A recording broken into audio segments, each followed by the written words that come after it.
The sound of shattering glass pierced the hum of lunchtime chatter. The diner froze. A wine bottle rolled across the black and white tiled floor, spilling a slow stream of red that spread like blood.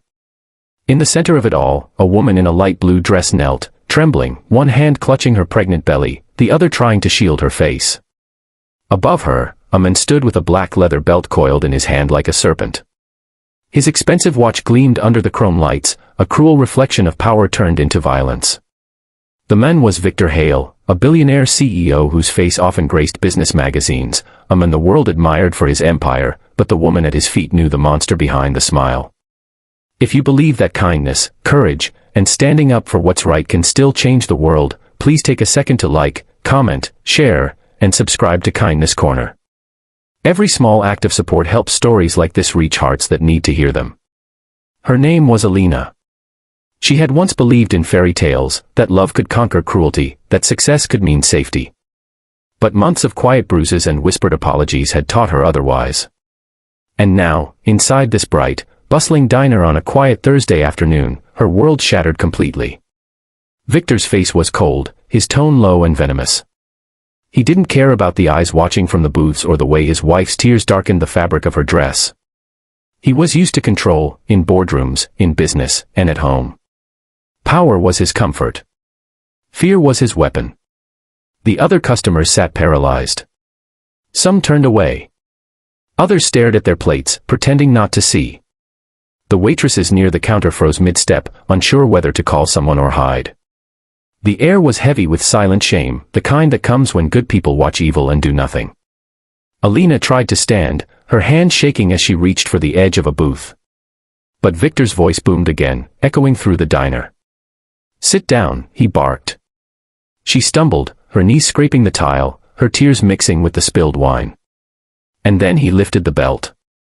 The sound of leather slicing the air made every heart stop.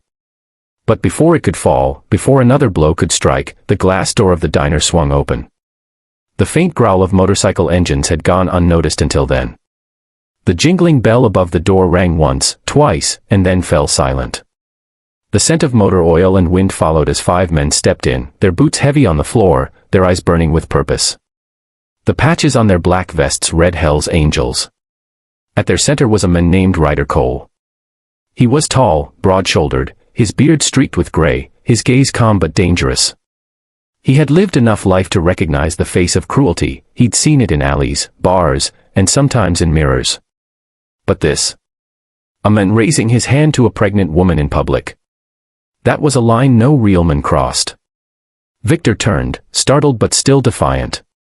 The belt dangled from his grip. "This doesn't concern you," he spat, his voice laced with arrogance. But the bikers didn't answer. They just kept walking, slow and deliberate, boots thudding against the checkered floor. The diner was dead silent except for their footsteps. The waitresses moved aside. Even the air seemed to pause. Alina looked up through her tears, her breathing ragged. Ryder met her eyes, and in that split second, she saw something she hadn't felt in months: protection. Ryder stopped just a few feet away from Victor. He didn't need to shout. His presence said everything. His voice, when it came, was low, steady, and sharp enough to cut steel. "Put it down." Victor hesitated, trying to laugh it off. "You don't know who I am." Ryder's expression didn't change. "I don't care who you are. You touch her again, and you'll find out who we are." The other bikers fanned out behind him, silent, watching. Their eyes locked on Victor, each one daring him to move. One of them gently stepped forward and helped Alina to her feet. Her legs trembled, but she stood, her hand on her belly, her other hand gripping the biker's arm for balance. Victor's bravado began to crumble. His eyes darted between the men, calculating his chances. He was powerful in boardrooms, untouchable in skyscrapers, but here, surrounded by men who lived by loyalty, not money, he was small. He dropped the belt. It hit the floor with a dull thud, the sound of defeat. The bikers didn't touch him. They didn't have to. The silence, the weight of their presence, and the quiet shame of the onlookers did what no punch could do. Victor turned, furious and humiliated, and stormed out of the diner, slamming the door behind him. The sound echoed like justice. Ryder knelt beside Alina. "You safe now?" he asked softly. She nodded through her tears, unable to speak. One of the waitresses brought her a glass of water, and another draped a towel over her shoulders. Slowly, the diner came back to life. People whispered. Someone wiped the spilled wine. The broken glass was swept away. But something deeper had shifted. The room no longer felt cold with fear. Ryder stood and looked around at the other patrons, his voice calm but firm. "Don't ever sit quiet when you see something like that. Silence protects the wrong people." Then he turned back toward the door. The bikers walked out the same way they came in, steady, quiet, leaving behind a space that suddenly felt a little safer. Outside, the motorcycles roared to life. Alina stepped to the window, watching them ride away into the sunlight. Her reflection in the glass looked different now, still fragile, still healing, but alive. For the first time in a long while, she felt a flicker of strength, and gratitude for strangers who became angels when she needed them most. Sometimes heroes don't wear suits or capes. Sometimes they wear leather, ride steel, and carry the courage the rest of the world forgets to use.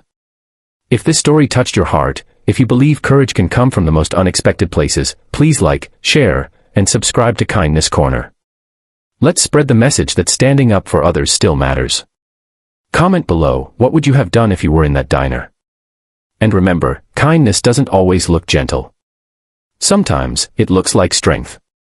Sometimes, it walks in wearing a leather vest and says, "Touch her again. I dare you."